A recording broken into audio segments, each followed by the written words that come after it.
Hello friends मु समस्त को स्वागत जनाऊँ आपंकर प्रिय यूट्यूब चैनल टीचर 247 ओडिशा को। तो आपण समस्त नहीं आसी ओस्टेट रो सीरीज जोटा कि आम एवं ओडियार ग्रामर को आलोचना करुचे। तो आज अच्छे आपण मान शुद्धि अशुद्धि एमसीक्यू प्रैक्टिस आपण मानकर 20टी क्वेश्चन मु रखी प्रश्न जो पूर्व परीक्षा गुड़िक सब आसी।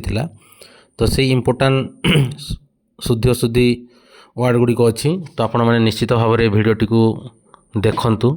ता सहित जो मैंने भी मुझे पूर्व भाव कहे जो मैंने भी एसएसबी टीजीटी है आरएचटी है SSB TGT RHT OSTET junior teacher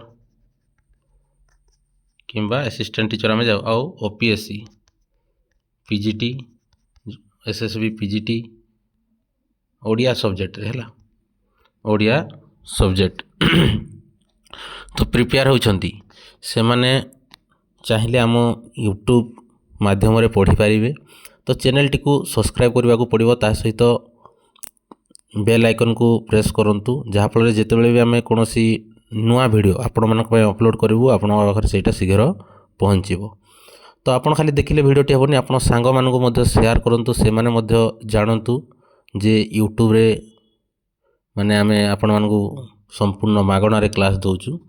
तो चलतु आज आलोचना करिबा प्रथमे शुद्धि अशुद्धि उपरे जो आपणकर मोस्ट इम्पोर्टाट 20टी क्वेश्चन अच्छी ताकू प्रथमे आलोचना करिबा। जेहेतु आगको आपणकर ओस्टेट एग्जाम रहुची आपणकर खूब कम दिन रहिला ओस्टेट एग्जाम 30/9/26 रे हबो।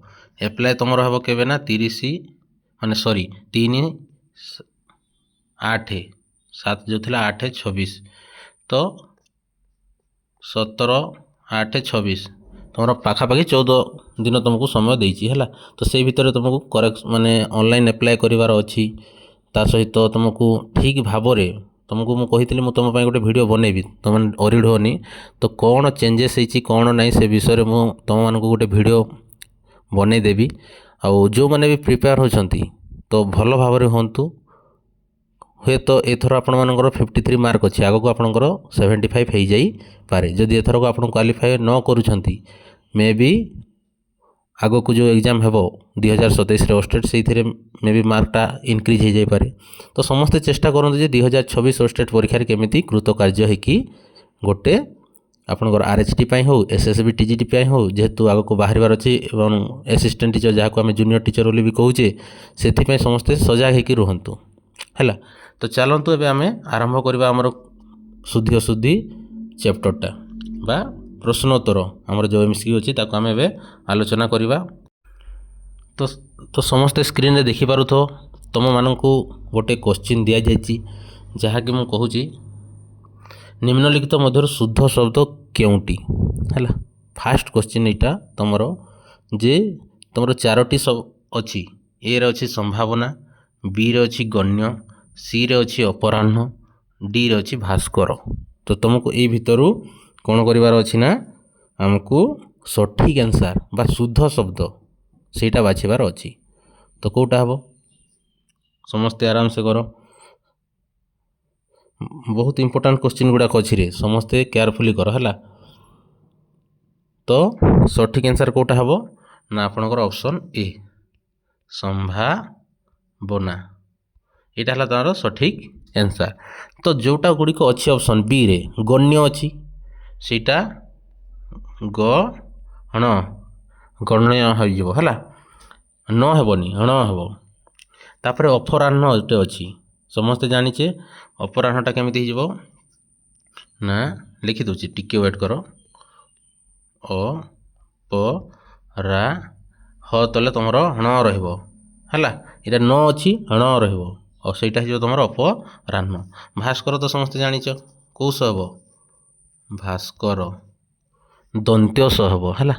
एटा थिला तुमर फास्ट क्वेश्चन रो जहाँ सब ऑप्शन गुड़िक अच्छी से गुड़िक भी आमे एलाबोरेट करी करी जिबा जहाँ फल आप गोटे क्वेश्चन रु 4टी माने प्रश्नर उत्तर पाई परिबे।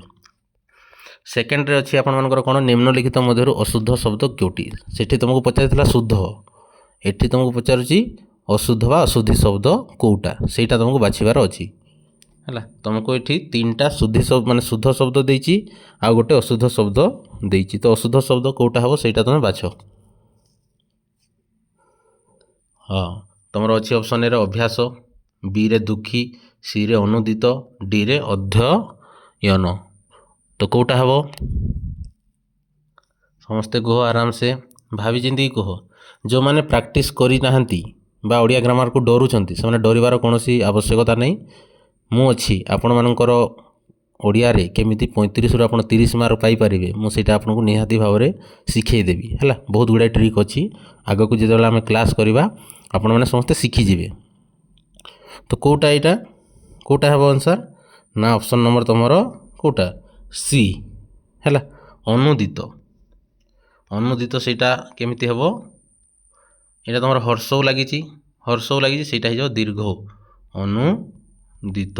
এইটা ହେଇଯିବ ତୁମର ସଠିକ୍ ମାନେ ଶୁଦ୍ଧ ଶବ୍ଦ, ସଠିକ୍ ଆନ୍ସର୍ ହେଲା। ତ ଅଭ୍ୟାସ ଠିକ୍ ଅଛି, ଦୁଃଖୀ ମଧ୍ୟ ଠିକ୍ ଅଛି, ଅଧ୍ୟୟନ ମଧ୍ୟ ଠିକ୍ ଅଛି।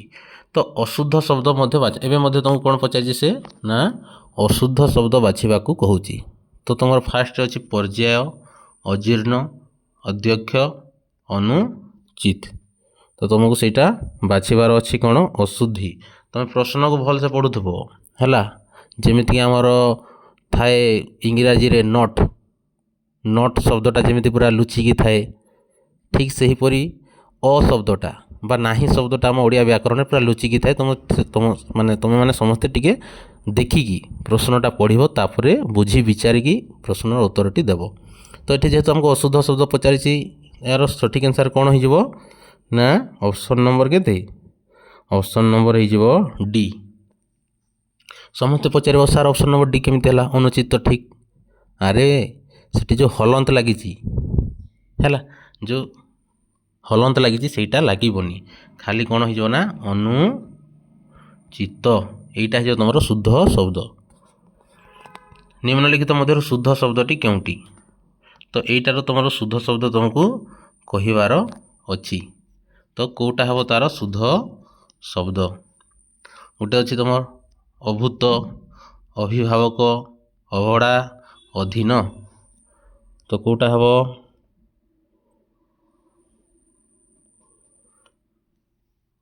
ହଁ, ଶୁଦ୍ଧ ଶବ୍ଦ ହେଇଯିବ କେଉଁଟା ନା ଅଭିଭାବକ। এইটা ହେଇଯିବ ତୁମର କ'ଣ ସଠିକ୍ ଆନ୍ସର୍। ତ ଯେତେବେଳେ ଆମେ ଲେଖୁଛେ ଅଦ୍ଭୁତରେ ଦ୍ୱିତୀୟତ କେବେ ବି ହେବନି, ସମସ୍ତେ ମନେ ରଖ ହେଲା। ଅଦ୍ଭୁତରେ କେବେ ବି ଦ୍ୱିତୀୟତ ହେବନି, ପ୍ରଥମତଃ ହେବ। ଅବଢ଼ା କି ଅବଢ଼ା କେଉଁଟା ହେବ ରେ? ଆମେ ଯେତେବେଳେ କହୁଛେ ଅବଢ଼ା, ଏଠି ତୁମର କ'ଣ ଅଛି ଅଭଡ଼ା ଅଛି ହେଲା, ଅବଢ଼ା ବୋଲି ଆମେ କହିଥାଉ। ଅଧୀନରେ ତୁମର ହର୍ଷଇ ଲାଗିଛି, ସେଇଟା ତୁମର କ'ଣ ହେଇଯିବ ନା ଦୀର୍ଘଇ ହେଇଯିବ, ଅଧୀନ ହେଲା। ଏଠି ତୁମର ଦୀର୍ଘଇ ହେଲେ ସେଇଟା ଠିକ୍ ହେଇଯିବ ଆନ୍ସର୍। ଗଲା, ସମସ୍ତେ ଜାଣିଲ। ଶୁଦ୍ଧ ଶବ୍ଦ ଏଠି ମଧ୍ୟ ତୁମେ ବାଛିବାକୁ କହୁଛି। ସହାନୁଭୂତି ଅଛି, ସହାନୁଭୂତି, ପୀଡ଼ିତ, ପୁଣ୍ୟ। ଏଇ ଭିତରୁ ତୁମକୁ ଶୁଦ୍ଧ ଶବ୍ଦ ବାଛିବାର ଅଛି। ତ କେଉଁଟା ହେବ ସେଇ ଶୁଦ୍ଧ ଶବ୍ଦ ଯେ ତୁମେ କୁହ ଅପସନ୍ ଦେଖିକି।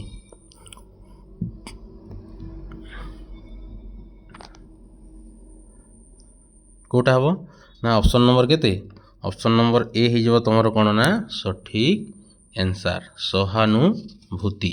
ସହାନୁଭୂତିରେ ଭରେ କେବେ ବି ତୁମର ହର୍ଷ ହେବନି, ଦୀର୍ଘ ଉ ହେବ। ହ୍ରସ୍ୱ ଉ ହେବ ନାହିଁ, ଦୀର୍ଘ ଉ ହେବ। ପୀଡ଼ିତ କେମିତି ଲେଖିବା ଆମେ କୁହ? ତ ପୀଡ଼ିତ ଆମେ ଲେଖିବା ପରେ ଦୀର୍ଘଇ, ପୀଡ଼ିତ। ପୁ ନ ହେବନି, ଣ ହେବ ହେଲା, ନ ହେବନି ପୁଣ୍ୟରେ, ତ ପୁଣ୍ୟ ହେଲା, ଣ ହେବ। ନିମ୍ନଲିଖିତ ମଧ୍ୟରୁ ଅଶୁଦ୍ଧ ଶବ୍ଦ କେଉଁଟି? ତୁମକୁ ଲେଖିବାର ଅଛି ଅଶୁଦ୍ଧ ଶବ୍ଦ। ତ ଦେଇଛି ସ୍ୱଚ୍ଛ, ସାହସ, ହାନି, ସିନ୍ଦୁର ହେଲା। ତୁମକୁ କହିଛି କ'ଣ ନା ଅଶୁଦ୍ଧ ଶବ୍ଦ, ତ ତୁମେ ଅଶୁଦ୍ଧ ଶବ୍ଦ ତୁମେ କୁହ। ସ୍ୱଚ୍ଛ ଅଛି, ସାହସ ଅଛି, ତାପରେ ତୁମର କ'ଣ ଅଛି ହାନି ଅଛି, ସିନ୍ଦୁର ଅଛି ହେଲା। ମୁଁ ଏଠି ଲେଖିଦେଉଛି, ତୁମର ଦେଇଛି ହାନି, ସିନ୍ଦୁର। ତ ଏଇ ଭିତରୁ ତୁମକୁ ସଠିକ୍ ଆନ୍ସାର୍ କହିବାର ଅଛି। ଏଇଟା ତୁମର ସି, ଏଇଟା ତୁମର ଡି। ଅଶୁଦ୍ଧ ଶବ୍ଦ କୁହ।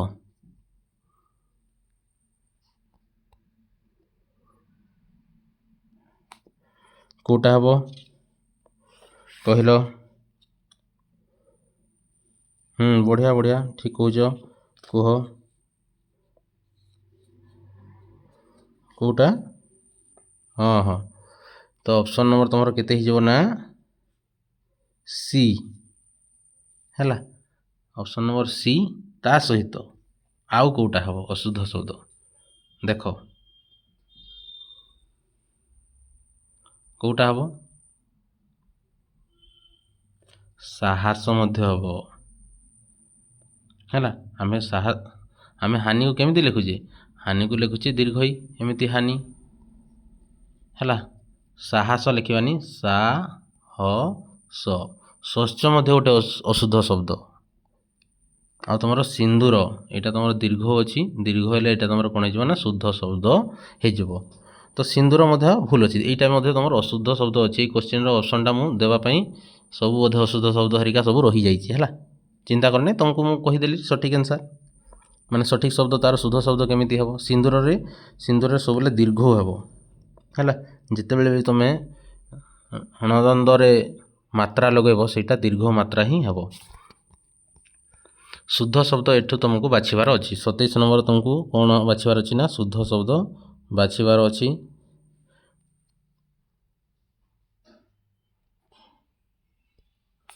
ତୁମର ଅପସନ୍ ଅଛି ଦେଖ, ଉପଯୁକ୍ତ ଏ, ଡିରେ ବି ଉପଯୁକ୍ତ, ଉପଯୋଗ୍ୟ। ତ କେଉଁଟା ଶୁଦ୍ଧ ଶବ୍ଦ? ତ ସେଇଟା ତୁମକୁ କହିବାର ଅଛିରେ ପିଲେ, କୁହ। ତ ଅପସନ୍ ଏ ହେଇଯିବ ତୁମର କ'ଣ ନା ସଠିକ୍ ଆନ୍ସାର୍। ଏବେ ଆମେ ଶୁଦ୍ଧ ରୂପ ବାଛିବା। 28 ନମ୍ବର ତୁମେ ଦେଖ, 4ଟି ୱାର୍ଡ଼ ତୁମକୁ ଅଛି। ରାଶିକୃତ ଅଛି, ସଂଖ୍ୟାରୀ ଅଛି, ଶଶୀ ଅଛି, ଶସ ଅଛି। ତ ଏଇ ଭିତରେ ତୁମକୁ ଶୁଦ୍ଧ ଶବ୍ଦ କେଉଁଟା ବାଛିବାର ଅଛି। ତ କେଉଁଟା ତୁମର ଶୁଦ୍ଧ ଶବ୍ଦ?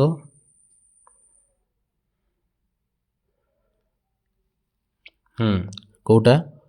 ଶଶୀ। ସମସ୍ତେ ଶଶୀ କହୁଛ ତ? ଦେଖ ଭାବିଚିନ୍ତିକି କୁହ। ନା ସଂଖ୍ୟାରୀ ତୁମର କ'ଣ ନା ଶୁଦ୍ଧ ଶବ୍ଦ। ତ ରାଶିକୃତ କେମିତି ହେବ? ଯେତେବେଳେ ଆମେ ରାଶି ଲେଖୁଛେ ଏମିତି ଲେଖିବା, କିନ୍ତୁ ଯେତେବେଳେ ତା ପଛପଟେ ତାପରେ କିଛି ଶବ୍ଦ ବା କିଛି ତୁମର କ'ଣ ୱାର୍ଡ଼ ହେରିକା ସବୁ ଲଗାଉଛି, ତ ସେଇଟା ତୁମର କ'ଣ ହେଇଯିବ? ରାଶିକୃତ। ଦୀର୍ଘ ଇ ଯେଉଁଟା ଆମେ କହୁଛେ ସେଇଟା ହେଇଯିବ। ଶଶୀ ତୁମର ହେଇଯିବ ଦୀର୍ଘ ଇ, ଶଶୀ। ଶସ ଜାଣିଛ ସବୁ, ଶସ ହେଲା। ତ ଶସକୁ ଆମେ ସ ଏବଂ ମୂର୍ଧନ୍ୟ ସ ବୋଲିକି ମଧ୍ୟ ଲେଖିପାରିବା। ନିମ୍ନଲିଖିତ ମଧ୍ୟରୁ ଏଥିର ଶୁଦ୍ଧ ଶବ୍ଦ କ'ଣ? ଦେଖ ସମସ୍ତେ, ଏଠୁ ବହୁତ ଇମ୍ପୋର୍ଟାଣ୍ଟ ୱାର୍ଡ଼ ଗୁଡ଼ିକ ତୁମର ଦେଇଛି ହେଲା। ମର୍ମନ୍ତୁଦ, ମିଛେଇ, ବୁଦ୍ଧିମତା, ବିଭତ୍ସ। ତ ତୁମକୁ କହିବାର ଅଛି ତୁମର କ'ଣ ନା ଶୁଦ୍ଧ ଶବ୍ଦ କେଉଁଟା ଏଇ ଭିତରୁ।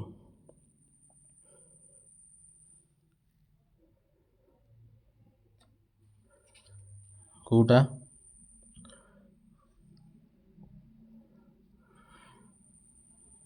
ତ କେଉଁଟା ହେବ ନା ବିଭତ୍ସ ହେଇଯିବ ନା ତା'ର ସଠିକ୍ ଆନ୍ସାର୍। ବୁଦ୍ଧିମତା ତୁମକୁ ଗୋଟେ ଦେଇଛି ଦେଖ, ବୁଦ୍ଧିମତା। ତ ବୁଦ୍ଧିମତା କ'ଣ ପାଇଁ ହେଲାନି ତୁମେ ସେଇଟା କୁହ, ସବୁ କମେଣ୍ଟ ସେକ୍ସନରେ ଜଣାଅ ହେଲା।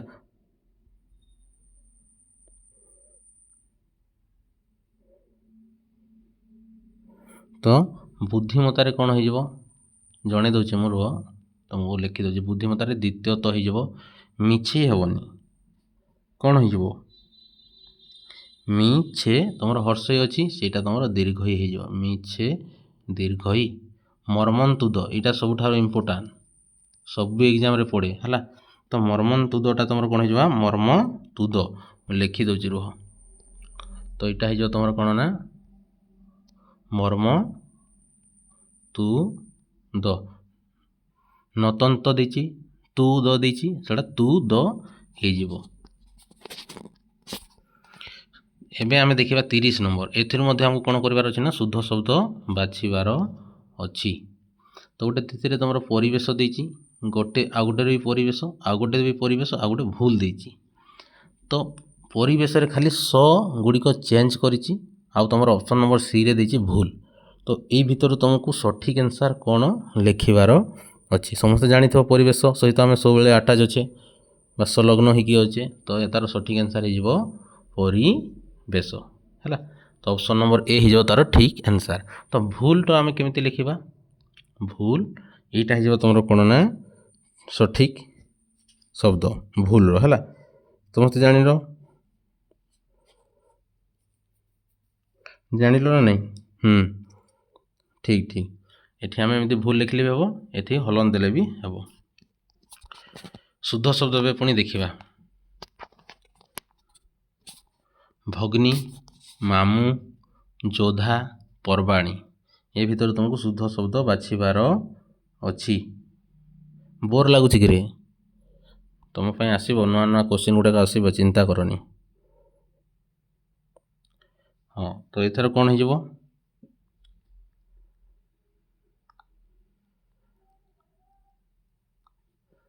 ତ ଏଥିର ହେଇଯିବ ତୁମର କ'ଣ ନା ପର୍ବାଣୀ ହେଇଯିବ ସଠିକ୍ ଆନ୍ସର୍। ତ ଯୋଦ୍ଧା ଆମେ କେତେବେଳେ କହିବା? କେମିତି? ଯୋଦ୍ଧା।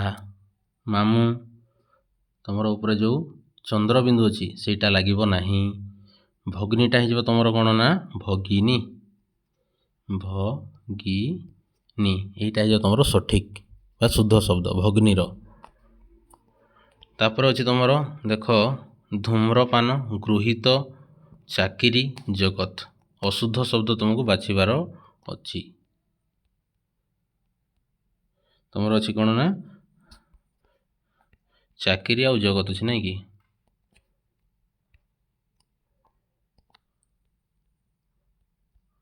ଜଗତ ଆଉ ଚାକିରି ସି, ଆଉ ଏଇଟା ହେଲା ତୁମର ଡି। ତ କେଉଁଟା ହେଇଯିବ ସଠିକ୍ ଆନ୍ସର୍? ଆଉ ଏଠି ତୁମକୁ କହିଛି ଅଶୁଦ୍ଧ ଶବ୍ଦ, ଶୁଦ୍ଧ ଶବ୍ଦ ତୁମକୁ ବାଛିବାର ନାହିଁ। ଧୂମ୍ରପାନ ସମସ୍ତେ ଜାଣିଥିବ, ଇମ୍ପୋର୍ଟାଣ୍ଟ ସବୁ ଏକ୍ଜାମ୍ ପାଇଁ ହେଲା।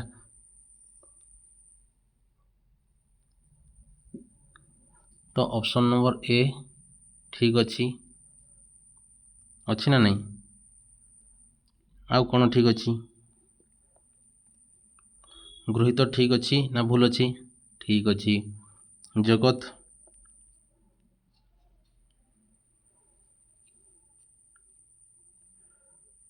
ଜଗତ ମଧ୍ୟ ଠିକ୍ ଅଛି।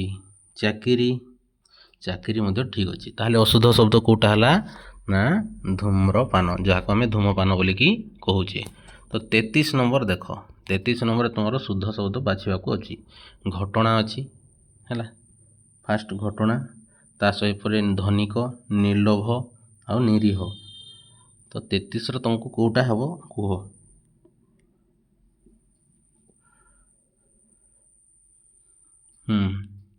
ତ କେଉଁଟା ହେବ ସବୁ?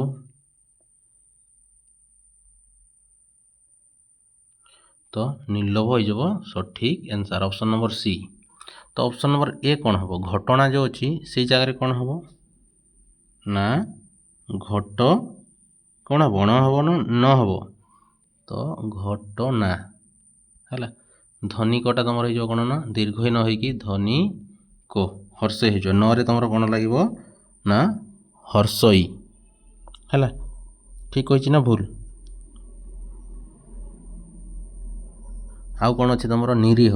ନିରୀହ କେମିତି ହେବ କହିଲ? ନିରୀହ ତୁମର ହେଇଯିବ ନା ଯେଉଁ ତୁମର ଦୀର୍ଘ ଲାଗିଛି ନରେ, ସେଇଟା କ'ଣ ହେଇଯିବ ନା ହର୍ଷଇ ହେବ। ଆଉ ଯେଉଁ ନରେ ଦୀର୍ଘ ଲାଗିଥିଲା ସେଇଟା ରକୁ ଯାଇକି ନିରୀହ, ଏମିତି ତୁମର ହେଇଯିବ ନିରୀହ। ଜାଣିଲ କେଉଁଟା ସଠିକ୍ ଆନ୍ସର୍ ନା ନିର୍ଲୋଭ ଥିଲା ତୁମର ଶୁଦ୍ଧ ଶବ୍ଦ। 34 ନମ୍ବର ସେମିତି ନିମିଳନ, ନୀଳାଚଳ, ନିଷ୍ପତ୍ତି, ନିରୀକ୍ଷା, ଏଗୁଡ଼ାକ ସବୁ ଅଛି। ଏଇ ଭିତରେ ତୁମକୁ ଶୁଦ୍ଧ ଶବ୍ଦ ବାଛିବାର ଅଛି। ଆଉ କେଉଁଟା ହେବ ସେ ଶୁଦ୍ଧ ଶବ୍ଦ ତୁମେ ଅପସନ୍ ଦେଖିକି କୁହ।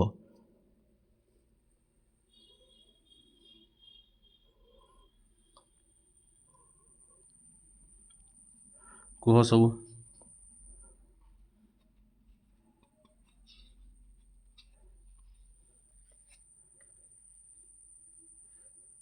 କୋଉଟା କୋଉଟା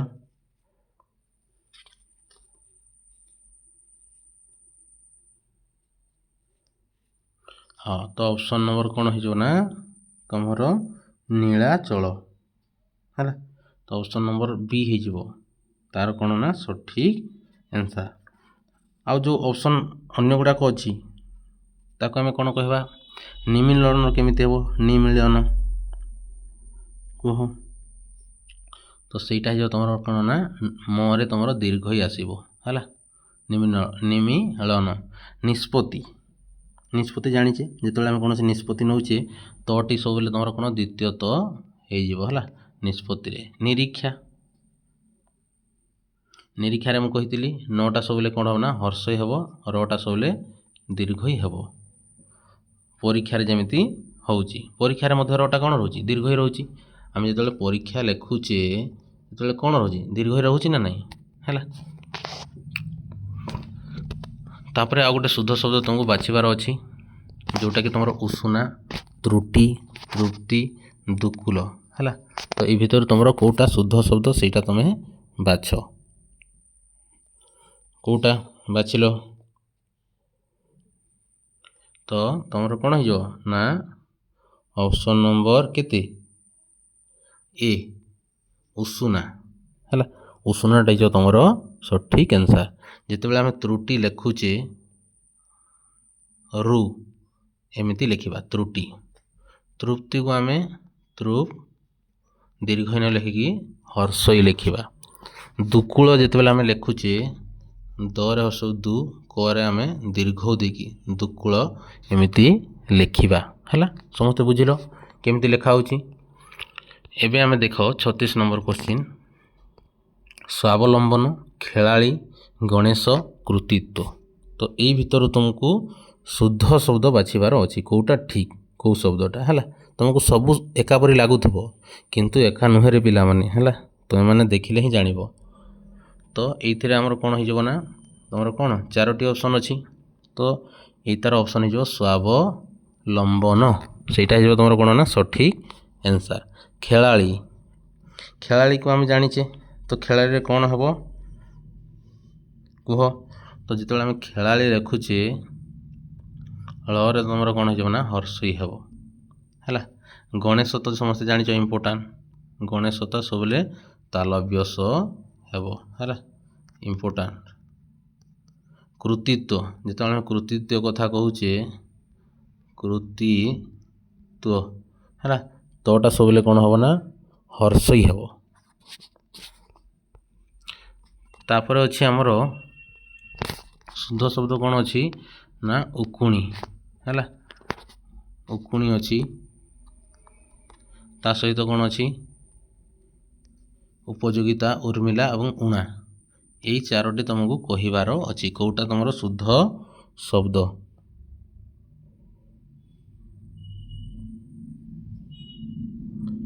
ହଁ, ତ କେଉଁଟା ହେଇଯିବ ଦେଖ, ସମସ୍ତେ ଭଲ ଭାବରେ ଦେଖ କେଉଁଟା ହେବ କୁହ? ଉପଯୋଗିତା। ବଢ଼ିଆ। ଯେଉଁ ପିଲାମାନେ ବି ସଠିକ୍ ଆନ୍ସର୍ ଦେଉଛ ତାଙ୍କର ଷ୍ଟେଟ୍ ହେଇଗଲା ଭାବ ହେଲା। ତ ଏମାନେ ଆରାମସେ ପଢ଼ାପଢ଼ି ଆଉ ଟିକେ ଜୋରସେ କର, ଯେମିତିକି ମାର୍କ ଭଲ ରହିବ। ଏଇଟା ଆମର ଯେତେ ଅଧିକ ମାର୍କ ଆଣିଲେ ବି କିଛି ମାନେ ଭଲ ନିଜକୁ ଟିକେ ସାଟିସ୍ଫାଏ ଲାଗିବ ଯେ ନା ମୁଁ ପରିଶ୍ରମ କରିଥିଲି ଏତେ ମାର୍କ ପାଇଲି। ନହେଲେ ଆପଣ ଯଦି 53 ମାର୍କ ଆଣୁଛନ୍ତି ବି ପାସ୍, 68 ମାର୍କ ଆଣୁଛନ୍ତି ବି ପାସ୍। ଯେଉଁମାନେ ମାନେ ୟୁଆର୍ ମାନଙ୍କ ପାଇଁ 68, SC ST OBC ଭାଇମାନଙ୍କ ପାଇଁ ଆପଣଙ୍କର 53 ମାର୍କ। ତ ଯେଉଁ SC ST OBC ଭାଇମାନେ ଯଦି 90 ମାର୍କ ଆଣୁଛନ୍ତି ବି ଭଲ, ଯେଉଁ ୟୁଆର୍ ଭାଇ ଭଉଣୀମାନେ ଯଦି 100, 90, 70, 85 ଯେତେ ଆଣୁଛନ୍ତି ବି ତାଙ୍କ ପାଇଁ ସେତେ ଭଲ। କାହିଁକିନା ତାଙ୍କର କନଫିଡେନ୍ସଟା କ'ଣ ହେବ ଟିକେ ବୁଷ୍ଟ ହେବ, ତାକୁ ବୃଦ୍ଧି ପାଇବ ଯେ ନା ମୁଁ ପଢ଼ିଥିଲି, ମୁଁ ଭଲ ମାର୍କ ପାଇଛି ହେଲା। ତ ଉକୁଣିଟା କେମିତି ହେବ କୁହ? ଉକୁଣିକୁ ଯଦି ଆମେ ଲେଖିବା କେମିତି ଲେଖିବା ସେଇଟା ତୁମକୁ କହିବାର ଅଛି। ତ ଉକୁଣିକୁ ଯେତେବେଳେ ଆମେ ଲେଖିବା ହର୍ଷଇରେ ଲେଖିବା, ଣଟା କେବେ ଦୀର୍ଘ ହେବନି, ହର୍ଷଇ ହେବ ଉକୁଣିରେ। ତ ଉର୍ମିଳା, ଉର୍ମିଳାଟା କେମିତି ଲେଖିବା କୁହ? ତ ଉର୍ମିଳାରେ ହେବ ତୁମର ଏଇଟା ହର୍ଷଉ, ଆମେ ଏଇଟା ଲେଖିବା ଦୀର୍ଘ ଉର୍ମିଳା ହେଲା। ଉଣା ମଧ୍ୟ ସେମିତି ହେବ ତୁମର ଉଣା ହେଲା। ସମସ୍ତେ ଜାଣିଲ, ବହୁତ ବଢ଼ିଆ। ଏଇଟା ସବୁ ମନେ ରଖ, ଏଗୁଡ଼ାକ ସବୁ ଇମ୍ପୋର୍ଟାଣ୍ଟ। ଉଣା ହେଲା, ଉର୍ଦ୍ଧ୍ୱ ହେଲା, ଉର୍ମି, ଉତ୍ତୀର୍ଣ୍ଣ। ମୁଁ ଯେଉଁଗୁଡ଼ାକ କହୁଛି ତୁମକୁ ଦେବି, ଏବେ ତୁମକୁ କିଛିଟା କୋଶ୍ଚିନ୍ ଦେବି, ତୁମେ କରିବ। ତ ଶୁଦ୍ଧ ଶବ୍ଦ ଆକାଂକ୍ଷା, ଉନ୍ନୀତ, ଉଦ୍ଗୀରଣ, ଉଚିତ ହେଲା। ତୁମକୁ ଏଇ ଭିତରୁ କ'ଣ କରିବାର ଅଛି ନା ସଠିକ୍ ଶବ୍ଦ ବାଛିବାର ଅଛି। ଦେଖାଯାଉଛି ସମସ୍ତଙ୍କୁ, ମୁଁ ଲେଖିଦେଉଛି, ରୁହ।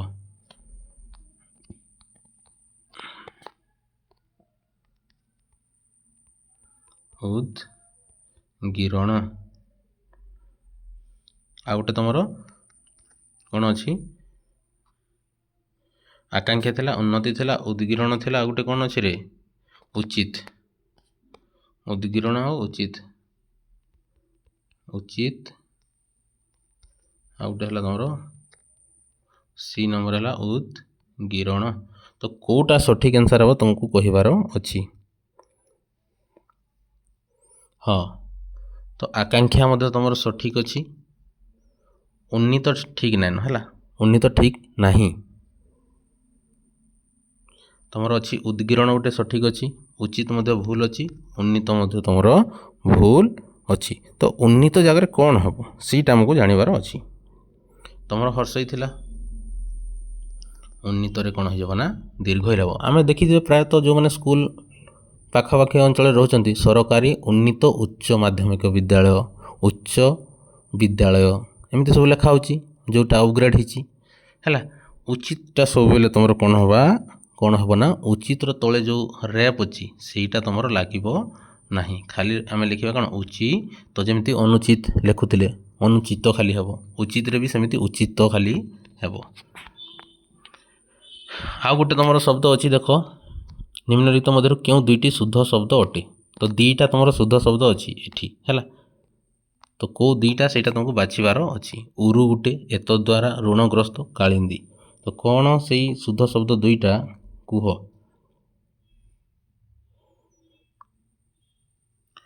ତ ଏତଦ୍ୱାରା ହେବନି, ଉରୁ ମଧ୍ୟ ହେବନି, ଋଣଗ୍ରସ୍ତ ହେବ, ଆଉ କାଳିନ୍ଦୀ ହେବ। ସି ଏବଂ ଡି ତୁମର କ'ଣ ହେଇଯିବ ନା ସଠିକ୍ ଆନ୍ସର୍ ହେବ ହେଲା।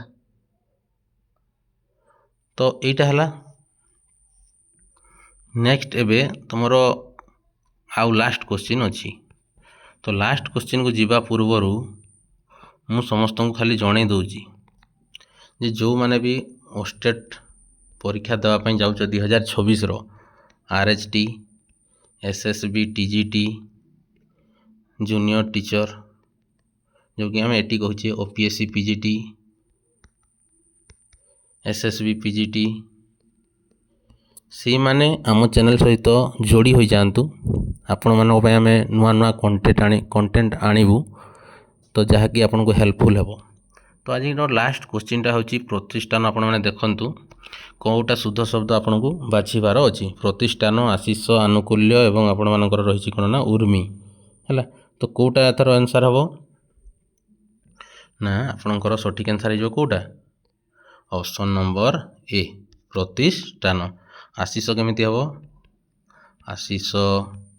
ଆନୁକୂଲ୍ୟ ସମସ୍ତେ ଜାଣିଛ, ଆନୁକୂଲ୍ୟ। ସବୁବେଳେ ଆନୁକୂଲ୍ୟରେ କଟା କ'ଣ ଦୀର୍ଘ ହେବ। ଆଉ କ'ଣ ଉର୍ମି, ଉର୍ମି କଥା ମୁଁ କହିଲି। ଉର୍ମି, ଉର୍ଦ୍ଧ୍ୱ, ତୁମର ଉଣା, ଏଇଟା ସବୁବେଳେ କ'ଣ ହେବ ନା ଦ୍ୱିତୀୟ ଯେଉଁଟା ଆମେ କହୁଛେ ହେଲା ସେଇଟା ହେବ, ବା ଦୀର୍ଘ ଯେଉଁଟା ଆମେ କହୁଛେ। ତ ଏଇଟା ଥିଲା ଆପଣମାନଙ୍କ ପାଇଁ ସବୁ MCQ। ତ ଯେଉଁମାନେ ବି ପ୍ରିପେୟାର ହେଉଛ ସଠିକ୍ ଭାବରେ ହୁଅ, ଯେହେତୁ ଆଗକୁ ଖାଲି ଓଷ୍ଟେଟ୍ ନୁହଁ, ଆଗକୁ ଯେହେତୁ ଅନ୍ୟ ଟିଚିଂ ଭ୍ୟାକେନ୍ସି ମାନେ ବି ମଧ୍ୟ ଆସିବାକୁ ଯାଉଛି, କିମ୍ବା ଅନ୍ୟ ଆପଣ ଯେଉଁ ଏକ୍ଜାମ୍ ବି କମ୍ପିଟେଟିଭ୍ ଏକ୍ଜାମ୍ ଦେଉଛନ୍ତି ସେଇଗୁଡ଼ାକରେ ଏଇଟା ସବୁ ହେଲ୍ପଫୁଲ୍ ହେବ। ତ ଠିକ୍ ଅଛି, କାଲି ପୁଣି ଆପଣଙ୍କ ପାଇଁ ନୂଆ ଅପଡ଼େଟ୍ ଆସିବ, ମାନେ ଯାହା ବି ଅଛି ଆମର ଓଷ୍ଟେଟ୍କୁ ନେଇକି ବା ଓଷ୍ଟେଟ୍ ସିରିଜ୍କୁ ନେଇକି। ତ ସମସ୍ତେ ଚ୍ୟାନେଲ୍ଟିକୁ ସବସ୍କ୍ରାଇବ୍ କରିବାକୁ ଭୁଲିବେ ନାହିଁ, ଆଉ ନିଶ୍ଚିତ ଭାବରେ ଗୋଟେ କମେଣ୍ଟ ଦେବେ, ଯାହାଦ୍ୱାରା କି ଆମମାନଙ୍କର କନଫିଡେନ୍ସ ମଧ୍ୟ ବଢ଼ିବ। ତ ଠିକ୍ ଅଛି, ଆପଣମାନେ ନିଜର ପ୍ରିପାରେସନ୍ ଜାରି ରଖନ୍ତୁ।